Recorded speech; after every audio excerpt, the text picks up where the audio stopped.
Bonjour à tous, est-ce que pour l'instant, ça va? C'est les fêtes de fin d'année et j'espère que vous passez tous un bon petit moment. J'ai eu l'occasion de gâcher vos comptines pour enfants il y a quelques temps. Aujourd'hui, j'ai envie de faire pareil avec la variété française. Non pas que ce soit une volonté de ma part, parce que la variété française, j'ai grandi avec et j'adore ça. Mais voilà, je suis comme vous, j'en apprends tous les jours et ma curiosité ne sert à rien si je vous en parle pas. Dernièrement, je me balade sur Instagram et je suis tombé sur un mec qui s'appelle Jules, qui fait des petits sketchs inspirés de morceaux qui ont très mal vieilli. Et moi je me suis dit, mais pourquoi pas faire un format long qui va déprimer tout le monde en période de fête. Et nous voici. Top le programme, non?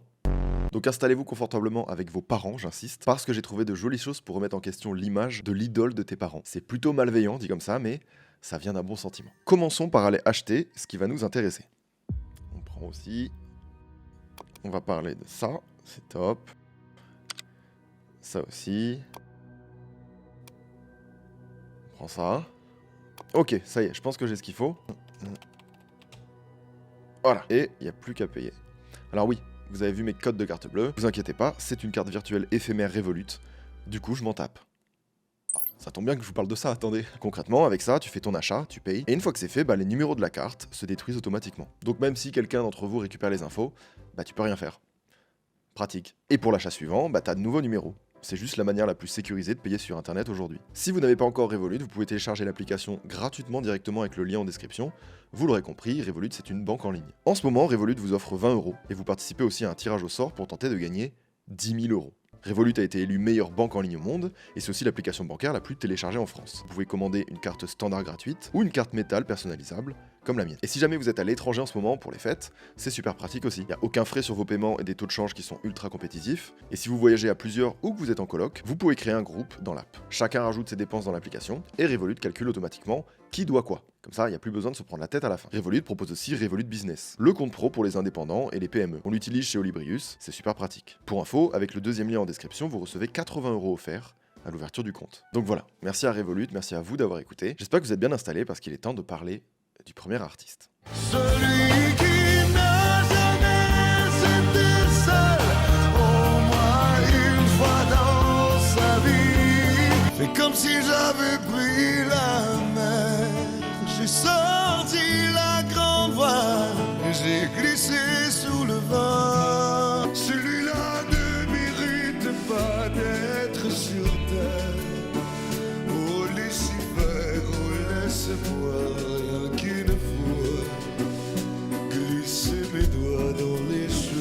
Pas d'Esmeralda, de quelqu'un d'autre. Laissez-moi vous expliquer. Garou, c'est ce mec sympa, gendre idéal, voix charismatique, qui a beaucoup de classiques, il est tellement sympa que tous les ans on le voit sur The Voice, sur The Voice Kid, sur La Voix, c'est la version québécoise. Ah oui, parce que il est canadien aussi. Il a tout pour être un super gars. Seulement voilà, peut-être que vous voyez où je vais. Garou, son plus grand succès solo, c'est son album Seul, qui est sorti en l'an 2000. Et dans cette jolie tracklist, il y a le petit morceau qui nous intéresse, Criminel. Entre la chair et la peau, on dirait qu'elle sort des jupes de sa maman. On croirait qu'elle n'a jamais eu d'amant. Mais méfiez-vous de la femme enfant, méfiez-vous de ses 14 ans à cause d'elle. On m'appelle criminel. Oui, c'est de ça qu'il s'agit. Criminel, c'est une chanson qui parle d'une histoire d'amour passionnel entre un homme et une femme-enfant de 14 ans. Et on a l'impression que ça l'emmerde un peu que ce soit un crime. Ils vont m'emmener, ils vont m'enfermer, ils vont me jeter au trou. Ils vont m'accuser, ils vont me condamner, ils vont sûrement me rendre fou. Dites-vous que cet album de Garou où figure ce titre, c'est 3 millions d'albums vendus. C'est énorme. Et quand j'ai découvert cette musique, j'ai fait exactement la même tête que vous. Son petit corps adolescent, pour vous n'a rien de bien troublant. Vous ne voyez rien de pervers dans son regard bleu vert. Tant pis pour vous, moi je l'avoue, au carnet.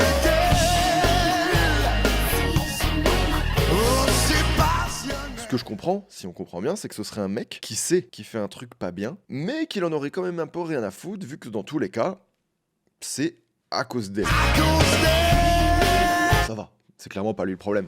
On sait que c'est un certain Luc Plamondon qui a écrit cette chanson. C'est le même mec qui avait écrit Notre-Dame de Paris, et vous savez quoi, peu importe au final. Je me dis juste que quand tu fais un album, imaginez le nombre de gens qui ont validé ce truc-là. Le nombre de gens qui ont travaillé dessus. Il y a même peut-être un moment donné où ils se sont demandé, bon ce morceau, on le fout dans la tracklist. Si tu me touches. Ah ouais, entre ces deux morceaux, c'est pas mal. L'album, tu sais, ça redescend et là, paf, ça remonte, on est dans un autre del. Trop bizarre, tu vois. Imaginez le nombre de fois où ça a pu être évitable. Et ça ne l'a pas été. Sur un album vendu 3 millions de fois. Et c'est encore sur Spotify, hein. C'est même pas un truc qui est caché ou qui est pas assumé non plus, tu vois. Typiquement un exemple d'une musique qui a très très mal vieilli. C'est le concept de cette vidéo. Vous l'avez peut-être vu passer, mine de rien, ça a beaucoup tourné là ces dernières semaines sur les réseaux. En tout cas, trop hâte de voir une cover de ce morceau à The Voice Kids. Méfiez-vous de ces 14 ans à cause d'elle. Je plaisante. Artiste suivant, et il va faire plaisir à personne.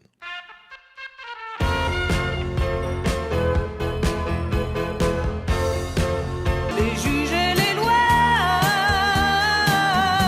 ça me fait pas peur, c'est mon fils, ma bataille. Tous les cris des SOS partent dans les airs, dans le laisse une trace, dont les écumes, la ziza. Je te veux si tu veux de moi, et je ne peux pas, je ne sais pas, et je reste planté là. Ouais, vous vous dites, non, pas lui, pas touché à Balavoine. Bah si. Je pense que l'on peut tous s'accorder à dire que Balavoine est une des plus grandes légendes de la variété française. Quand on regarde sa discographie, c'est juste incroyable de voir autant de hits qui ont touché des tas de générations différentes, tout en étant un artiste hyper engagé, qui n'avait pas peur de dire ce qu'il Les pense. jours des commémorations qu'il y a pour les anciennes guerres, on ferait mieux ces jours-là de manifester pour les guerres qu'il y a actuellement. Alors si mon frère m'entend, je dis qu'il se laisse pas berner, qu'il ne croit pas une seconde qu'il est là-bas pour la paix, il est là-bas pour utiliser des armes, pour faire le commerce et l'industrie des armes, il est là-bas pour défendre les idées des Russes ou des Américains selon le camp dans lequel on se trouve. Tout ça, moi je le dis, je le pense sincèrement, c'est de la merde et on n'en veut plus. Et j'emmerde tous les pouvoirs, d'où qu'ils soient, quelles que soient leurs idéologies, et j'emmerde en même temps ceux qui croient que c'est facile de le faire parce qu'ils ont qu'à venir le faire à ma place. Voilà. Sur le papier, Balavoine, c'est un artiste comme il en existe quasiment plus aujourd'hui. Une grande partie de ses musiques sont des combats pour défendre la tolérance, les immigrés, le droit des femmes, et parmi tout son répertoire, il existe une musique où il parle d'une ado, ou plutôt d'une femme-enfant, comme disait Garo. Gonflés à l'hydrogène, roulés comme des sirènes qui s'envolent. Oh, oh, oh, on peut les trouver à 5 heures devant les écoles. Les Lolitas. Ah, ah. Voilà, on a le thème, les Lolitas. Petite définition, très jeune fille qui suscite le désir des adultes. Que j'ai peur de l'étouffer dans mes bras. Oh, elle est si câline qu'il faut respecter son corps. Très fort, elle est tellement divine qu'on peut tout imaginer. Daniel, pas maintenant. Pas après tout ce que t'as fait. Mais il ne faut pas toucher.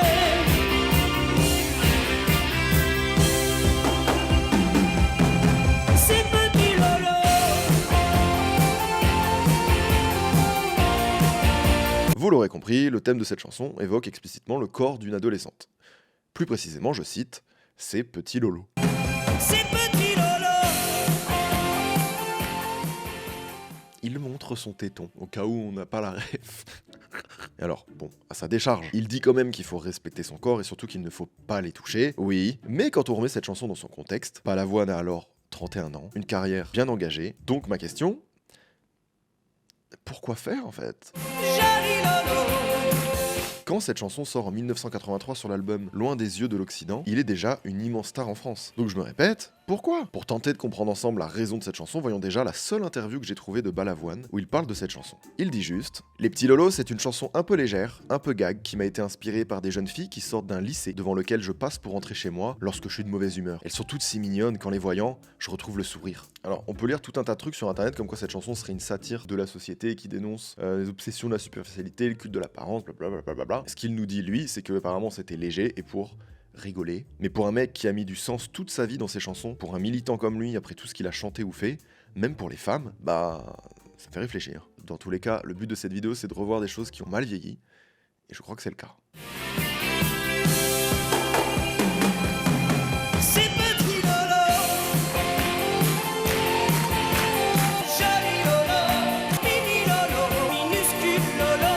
Allez, prochain artiste, impossible d'être passé à côté de...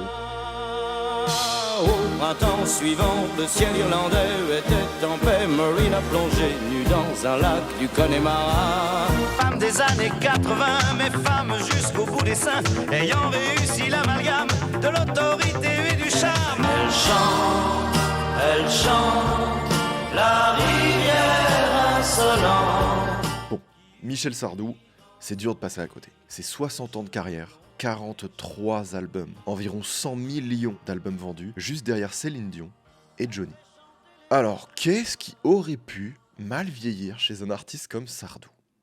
Oh, bonne question. Je vais pas mentir, la liste est extrêmement longue. C'est un mec qui a eu des polémiques, par-ci par-là, tout le long de sa vie, donc autant vous dire qu'on a dû faire des choix.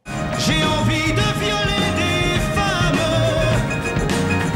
de les forcer à m'admirer. Ça, tu vois, ça n'a pas très bien vieilli. J'accuse les hommes de croire des hypocrites, moitié pédé, moitié hermaphrodite. Ça, non plus. Est-ce une maladie ordinaire? Un garçon qui aime un garçon. Et on va pas faire ça trop longtemps non plus, parce que je sais qu'il y a un morceau auquel vous pensez tous, et qu'on ne pourra pas éviter, donc parlons-en tout de suite. Moi, monsieur, j'ai fait la colo d'un 4.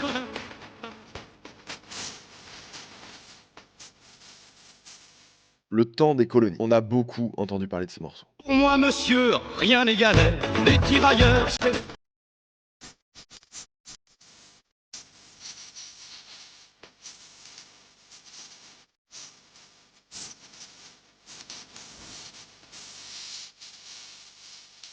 Si par hasard vous n'en aviez jamais entendu parler, bonne découverte. Mais je pars du principe que c'est une surprise pour personne. C'est pas très difficile d'admettre que chanter une chanson perçue comme faisant l'éloge de la période coloniale, ça passe plus du tout aujourd'hui. Y a pas de question à se poser.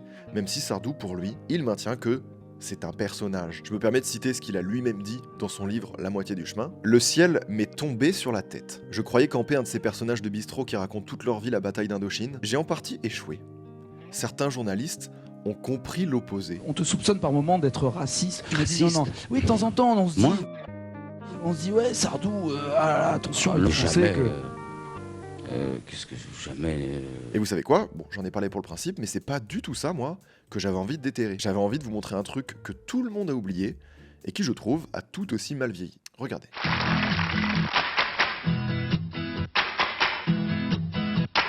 Ils ont le pétrole, mais ils n'ont que ça. On a le bon vin, on a le bon pain, etc. Ils ont le pétrole, mais c'est tout. Bah alors, hein? Vous avez quoi à part le pétrole, c'est vrai ça? Il y a beaucoup de choses à dire sur cette chanson. Déjà, dites-vous que ce que vous venez de voir, c'était sur TF1 à l'époque. Et en gros, le concept est simple, il énumère les différences entre la France et les pays pétroliers. Et en vrai, c'est Sardou quoi, c'est pas une leçon géopolitique non plus. Ils ont le pétrole pour 30 ans. On a du vin blanc, des blés dans les champs pour au moins 1000 ans. Et je ne sais pas pourquoi, mais pendant tout le long de la musique, Sardou fait un blocage sur la flotte, sur l'eau, tout en restant dans le bien franchouillard. Ils ont le pétrole, mais ils n'ont pas d'eau. Pas de neige en montagne, pas d'huîtres en Bretagne, que des sables chauds. Pétrole on the rocks, ça ne désaltère pas. Les viandes sortent des Alpes, pas du Sahara. S'il faut résumer, c'est un petit peu nanani nananer, on a de l'eau, et pas vous. Et puis surtout, c'est pas une critique de trouver ça bof, parce que ça a l'air plutôt assumé. Nous des têtes de l'art de Gaulois grognards et chauvins. La chute de l'histoire, telle que je la comprends, parce qu'il y a une chute, c'est que Sardou, c'est un mec au grand cœur, quoi. Parce que le jour où les pays pétroliers n'auront plus de pétrole, eh bien ils sont tous invités à venir boire du vin. Je trouve ça, mais lunaire. Plus personne à mec, viens à la maison. On boira mon vin de bon cœur.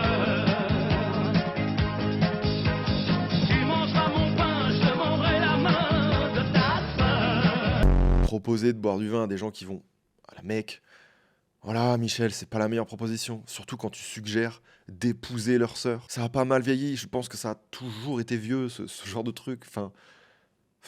Je vous épargne évidemment les clichés du clip, hein, entre le pauvre chameau exploité, le vieux décor de désert, les danseuses, et Serge Gainsbourg qui sort son meilleur accent, sans trop de raison.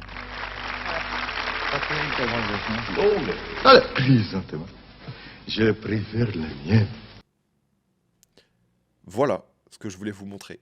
Après, parler de Michel Sardou, c'est un tapine, c'est pas nouveau. Il a eu tellement de polémiques toute sa vie. Et ce que je trouve fou, c'est que malgré ça, il n'a jamais arrêté d'avoir des takes de merde.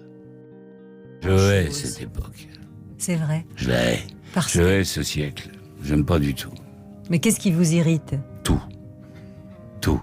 Vous ne votez plus. Ah, plus du tout. Mais je m'en Mais fous. ça, c'est pas très courageux quand même. Mais comment je suis pas courageux? Bah Ça non, veut dire c'est que pas je m'en courageux. fous. Les femmes ont raison de se défendre, ont raison de réclamer le même salaire que les hommes. Et ça, je trouve ça complètement juste. Par contre, qu'elle en fasse pas trop, quoi. On peut plus rouler vite. Alors qu'avant, on mettait 6 heures pour aller à Marseille, il n'y avait aucun malaise, c'était bien. Tous les féministes dingues me disaient, ils proposent de violer les femmes. Oui, j'ai jamais dit ça. J'ai envie de violer les femmes et de Oui, disparaître en c'est fumée. un Ouais. pauvre con qui se dit ça Oui, dans oui. sa tour de banlieue. Mais il le fait pas, d'ailleurs, il a pas, parce qu'il faut un certain courage aussi. Le téléphone portable, je hais ça. Les gilets jaunes, et les gilets rouges, et les gilets bleus, et les gilets verts, et merde. Non, je suis pas féministe non plus. Les féministes m'emmerdent. MeToo, par exemple, c'est dangereux. Allez, le prochain artiste, dites-vous que ses streams ont explosé au mois de décembre grâce à une pub Intermarché. Cette année-là, je chantais pour la première fois. Belle, belle, belle comme le jour. Belle, belle, belle comme l'amour. Alexandrie, où l'amour danse avec la nuit. Bon, on va sûrement se faire insulter par nos tantes, mais il fallait qu'on s'arrête 5 minutes sur Clo-Clo. Pour ceux qui ne connaissent que de loin ses musiques, il faut savoir que Claude François, ce n'est pas n'importe qui. Des années 60 à aujourd'hui, il aurait vendu au total près de 60 millions de disques. C'est colossal. Et tout ça sans compter son impact culturel, avec les reprises de ses chansons qui se sont propagées partout à travers le monde. Comme d'habitude. And did it my way. And did it my way. Claude François fait aussi partie des premiers chanteurs français avec des vrais fans hardcore. Des fans qui pouvaient le suivre partout ou l'attendre pendant des heures devant ses bureaux ou bien chez lui. Donc ouais, Claude François c'était quand même une énorme star tout en chantant des chansons très dansantes, parfois très légères, voire même très lisses. Ce qui, entre parenthèses, n'avait rien à voir avec d'autres artistes de sa même époque, type Brassens, Johnny, etc. Et c'est exactement ça qui lui aurait permis de toucher un public beaucoup plus féminin, et surtout jeune, voire même très jeune. Je pense qu'il y a une espèce d'attirance, quelle qu'elle soit, et puis il y a une obsession et pas d'obsession. Moi, je suis obsédé, carrément. Et puis je suis obsédé par la catégorie de filles qui viennent me boire. Devant chez Claude François, vous l'attendez souvent? Oui, Toutes les semaines? oui, presque. Quel âge avez-vous? 13 ans et demi. Pour avoir mes 14 ans dans une semaine. Vous êtes toute amoureuse de lui? Oui, c'est le chanteur le plus dynamique, mais le plus jeune, le plus beau, le plus magnifique. Vous ne trouvez pas trop vieux pour vous? Oh non, parce qu'il paraît jeune, il danse très bien, il paraît jeune. Dans une interview qu'il a donnée au journal RTBF en 1974, Claude François exprime qu'il en a pleinement conscience et qu'il considère ces jeunes filles comme très importantes dans sa carrière pour continuer à avoir du succès dans le temps. Même si ça peut paraître physique, parce que bon, on me dit, bon, tu aimes les fruits verts, t'aimes les petites filles dès qu'elles ont de 15 à 18 ans, après 18 ans, c'est des vieillards, on n'en parle plus. J'aime ou jusqu'à 17-18 ans, après je commence à me méfier. Bon, Dieu seul sait si j'ai des aventures au-delà de 18 ans, bien sûr, heureusement. Mais après 18 ans, je me méfie, parce que les filles commencent à réfléchir, elles sont plus naturelles, etc. Ça commence même quelques fois avant. Et puis on retrouve cette forme humaine et équilibrée après une bonne trentaine d'années. Il y a une espèce d'horrible moyenne entre 18 et 30 ans. J'aime pas les filles, là. Entre cet âge-là, elles se sentent obligées de prendre position, etc. Et elles ne deviennent plus cette espèce de rêve que représente pour moi la fille, c'est-à-dire cette espèce de chose instinctive. C'est pour ça que quand les filles piquent des crises, etc., je les trouve non civilisées. Bon, là, replacé aujourd'hui, ses propos posent une vraie question sur la nature de son rapport aux très jeunes femmes, et c'est dérangeant. Dites-vous que quand cette interview est sortie à l'époque, il n'y a pas eu de polémique majeure. Peut-être que ça passait à cette époque-là, mais aujourd'hui, pas sûr que ce genre de déclaration passerait inaperçu. Alors j'imagine même pas le chaos que ça provoquerait si jamais je venais à vous parler de son magazine érotique.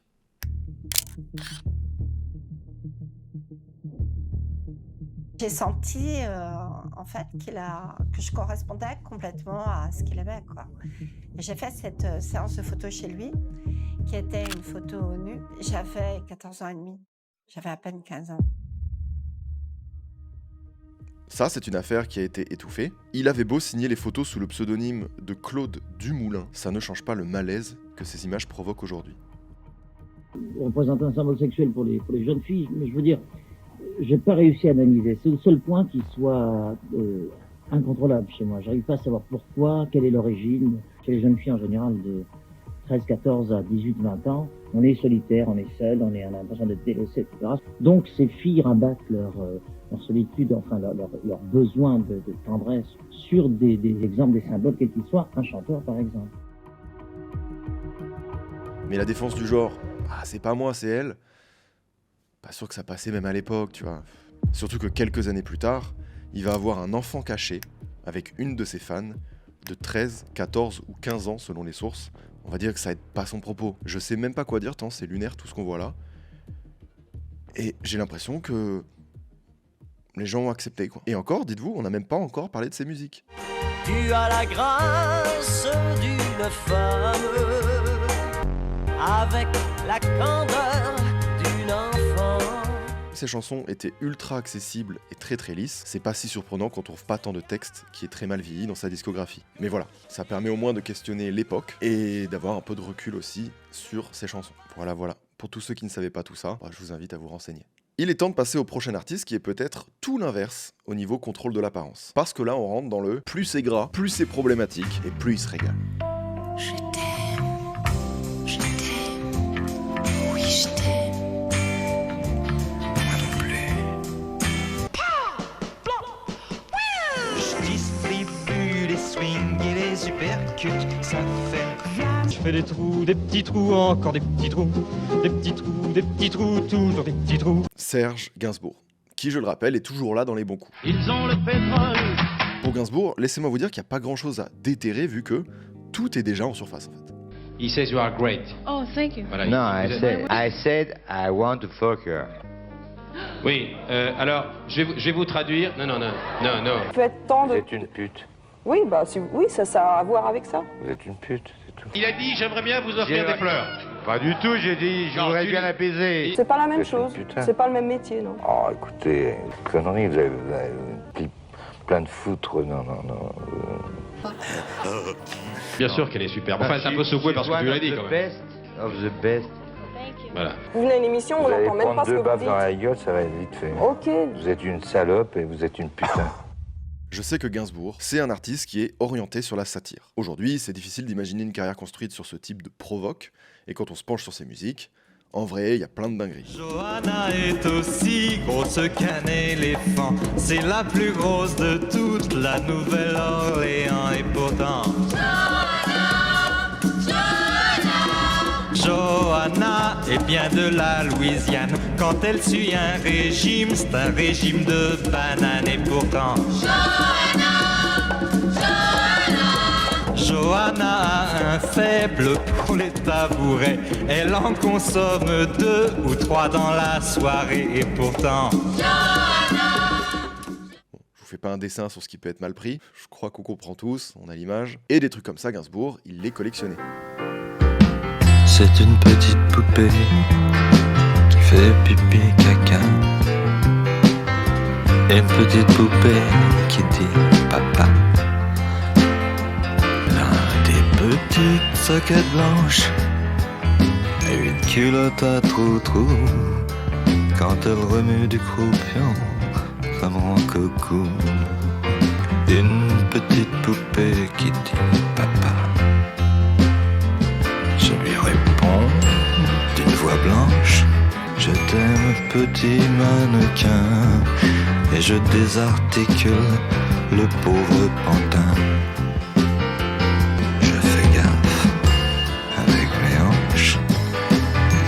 Trop la bousculer, car j'ai bien peur de déchirer ma poupée.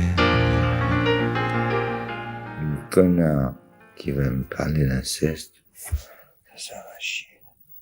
Alors oui, ça va chier peut-être, mais enfin t'as quand même fait un morceau qui s'appelle Limon Incest, un morceau et un clip qui, encore aujourd'hui, provoque un profond malaise en raison de la présence de sa fille, alors mineure au moment du clip. Ma chair et mon sang.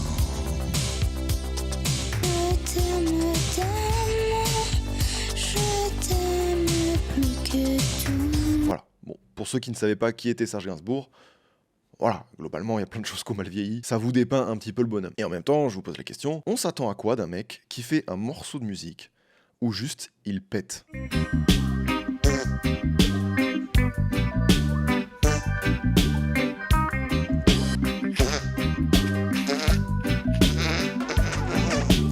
C'est un vrai morceau. C'est édité, c'est distribué, c'est rémunéré. Voilà Serge Gainsbourg, un peu, s'il faut présenter vite fait. On va s'éviter de passer en revue toutes ces chansons polémiques, il y en a juste trop. Malgré tout ça, à en voir les commentaires YouTube récents de ces chansons, Serge Gainsbourg, c'est encore quelqu'un qu'on apprend à l'école. Je suis en train de l'apprendre. À l'aide, demain j'ai contrôle de chant en musique. Je l'ai pas apprise ni les paroles ni les gestes. Je dois l'apprendre pour mon cours. Et maintenant je l'ai dans la tête. J'écoute cette musique pour ma prof pour le collège. Frère, je suis obligé d'apprendre une musique à double sens là ? Il avait un certain talent pour écrire justement des chansons à double sens. Ça, on lui enlèvera jamais. Mais c'est justement ce truc-là qui pose souvent problème. Et la petite histoire que j'avais envie d'aborder dans cette vidéo, elle concerne une autre légende de la musique française, France Gall. En 1964, Gainsbourg s'est mis à travailler avec elle lorsqu'elle vient d'avoir 16 ans. Il commence à lui écrire des chansons, et grâce à ça, elle va rapidement devenir populaire en France. Laisse tomber les filles, ça te jouera un mauvais tour. Il va faire pareil 2 ans plus tard avec la chanson Poupée de cire, poupée de son, qui va permettre à France Gall de remporter l'Eurovision et de devenir une artiste internationale. Soleil, cheveux blancs, poupée de cire, poupée de son. Et rien qu'avec ces musiques, on peut déjà capter des sous-entendus et des doubles sens bizarres. Mais le pire reste à venir parce que quelques temps plus tard, Gainsbourg va lui écrire une nouvelle musique qui s'appelle Les Sucettes. Annie aime les sucettes à la nuit, les sucettes à la nuit d'Annie donnent à ses baisers un goût amusé lorsque le sucre d'azur parfumé à la nuit coule dans la gorge d'Annie. Elle est au paradis pour quelques pennies. Annie. Vous voyez où je veux en venir, je pense qu'on a tous compris ce dont parle réellement Gainsbourg quand il écrit cette chanson pour France Gall. Mais le truc, c'est qu'à l'époque, il y a une personne qui n'a pas la ref et qui n'a pas compris ça, parce qu'elle est beaucoup trop jeune, c'est France Gall. Expliquez-moi le texte des sucettes. C'est une petite fille qui aime bien les sucettes, qu'elle achète au drugstore pour quelques pennies. Oui. Hein? Et puis, c'est tout, non? Et vous savez quoi ? Il est bien là le problème. Toute la France entière a compris le sens caché derrière les sucettes à l'anis, sauf elle. Elle, ce n'est que quelques jours après la sortie du disque que France Gall a percuté qu'elle a chanté une chanson sur les pipes que taillait Annie. Lorsqu'elle a sur sa langue Que le petit bâton. Donc dans toute la France, ça rigole, tout ça. Mais je rappelle que quand ce titre sort, France Gall est encore une ado.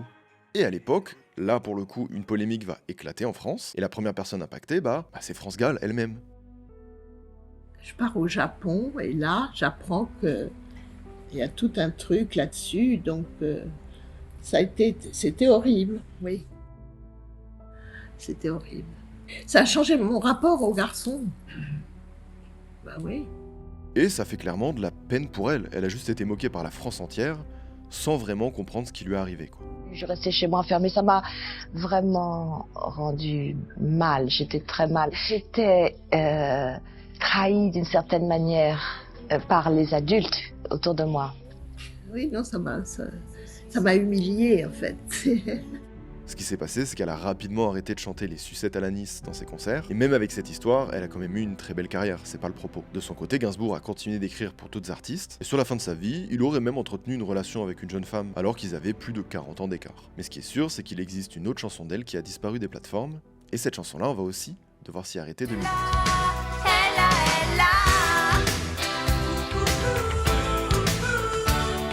Je ne sais quoi, jouait du piano de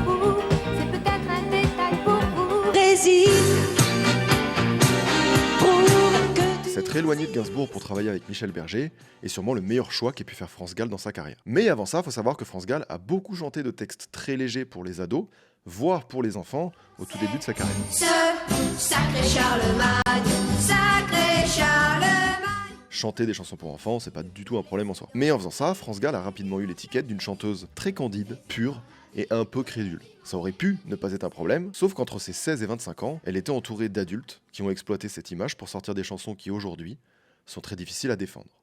Comment ne pas s'attendrir devant la petite, devant ses yeux innocents, devant son sourire. Elle change depuis quelque temps, elle pousse la petite, déjà femme mais pourtant ce n'est qu'une enfant. Une enfant, on a tout vu, qu'est-ce qu'il faut entendre quand je pense qu'on a failli hier te surprendre, essayant de m'embrasser, moi me laissant faire, il n'est pas si mal l'ami de mon père. Un jour les oisillons prennent leur envol, les petits deviennent grands, il n'y a plus d'enfants. Est-ce qu'il y a vraiment besoin d'expliquer les paroles? Non. Surtout que j'ai l'impression que là, on parle pas de double sens. Hein. C'est un tout droit, quoi. Straight to the point. Elle est fragile comme une fleur, si douce la petite, quand je pense qu'un homme pourrait lui briser le cœur. De sa candeur profiter, toucher la petite, j'ai bien envie malgré moi de la protéger. Me protéger, allons bon, là qu'il recommence. Avec un prof comme toi, j'aurai de la chance. J'apprendrai évidemment 1000 choses à faire. Il est futé, croyez-moi, l'ami de mon père. D'ailleurs, s'il vous plaît, est-ce qu'on peut parler 5 minutes de l'attitude du chanteur? Il se frotte les mains, il fait des mouvements bizarres, des clins d'œil, il lui lâche pas les épaules, il y a un truc qui me gêne dans tout ça. Tout ça, là, je trouve ça dingue que ça ait gêné personne à cette époque. Si, j'ai trouvé une personne qui a osé dire quelque chose. Comprendre une chose bien précise. Une chanson qui s'appelle La Petite, que j'entends un peu partout, là, que j'aime beaucoup, mais je voudrais comprendre une chose précise. Le texte me gêne un petit peu, j'avoue. Ah bon? Moi, pas beaucoup, mais un petit peu. Jusqu'à 17-18 ans, après je commence à me méfier. Mauvais contrôle, les ballons contre son camp. Vous savez que j'appelle France Gall depuis fort longtemps, je la connais. Je l'ai toujours appelée la petite. La petite, la petite. Alors, vous comprenez, il y a des gens qui ont l'esprit quelquefois mal tourné. Oui, effectivement, cette chanson, la petite, est-ce que c'est un flirt? Est-ce qu'on ne sait pas exactement ce que c'est? Non, c'est tout simplement que ma petite Française, j'ai envie de la protéger, quoi qu'il lui arrive. Je voudrais pas qu'il lui arrive des bricoles. N'est-ce pas, ma petite Française? Si. N'est-ce pas? Oh, ma petite Française, voilà. C'est pour ça que c'est ma toute petite à moi, mon petit ange. Je suis son grand frère, quoi. Hein? Je l'ai vu, le mime. Tout me met mal à l'aise. Je n'aime pas. Je n'aime pas. Outre le fait qu'il y ait le CSC du siècle, si je vous disais maintenant, après avoir vu tout ça, que Claude François a entretenu une relation avec France Gall, alors qu'elle était mineure. Un fait aujourd'hui d'ailleurs largement documenté. Évidemment, tout ça a très mal vieilli. Avec le recul, France Gall apparaît surtout comme la victime d'un système et d'un entourage adulte qui ont exploité son image à un âge où elle était extrêmement jeune. Je pense que c'est pas un hasard si elle a retiré toutes ces chansons-là de son répertoire à l'heure actuelle. Pour finir cette petite vidéo, je trouvais ça bien de mettre en conclusion.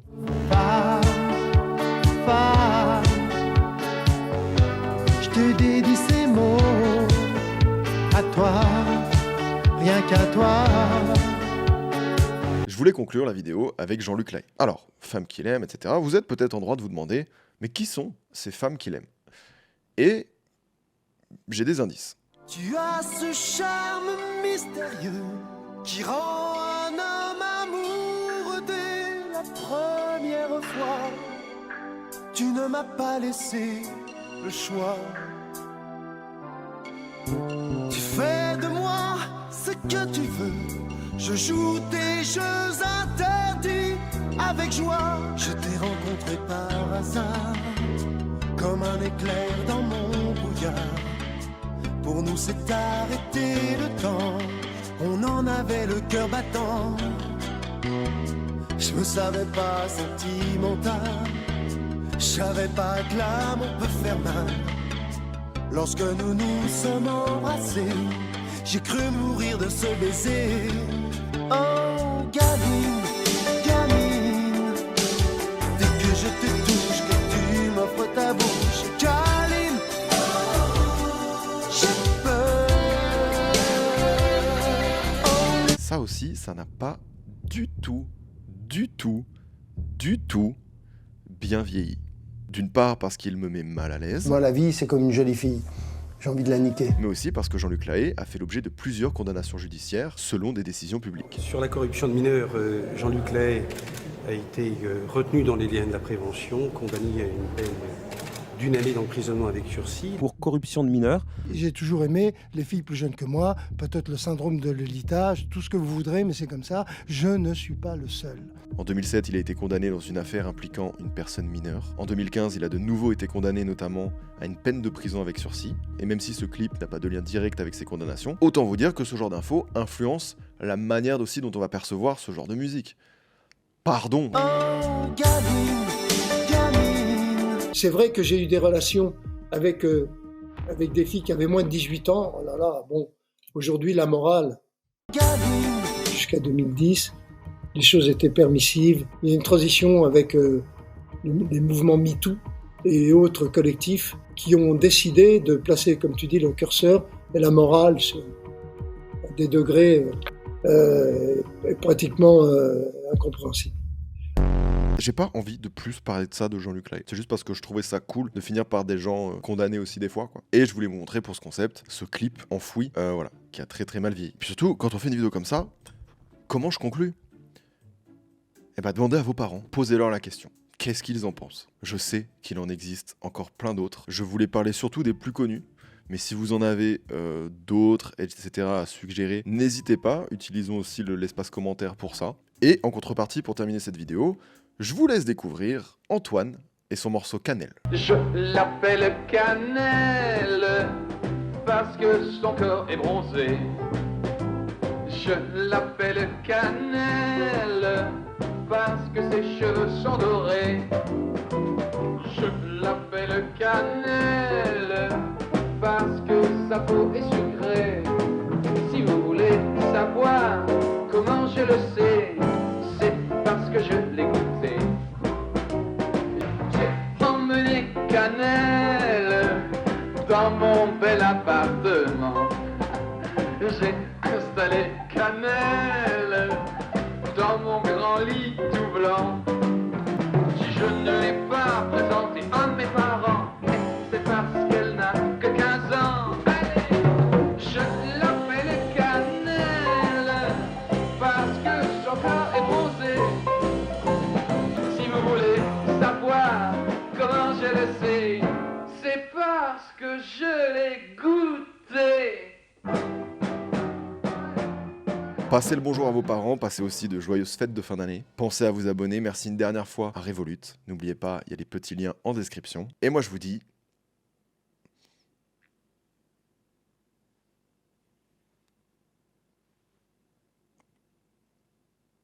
à l'année prochaine.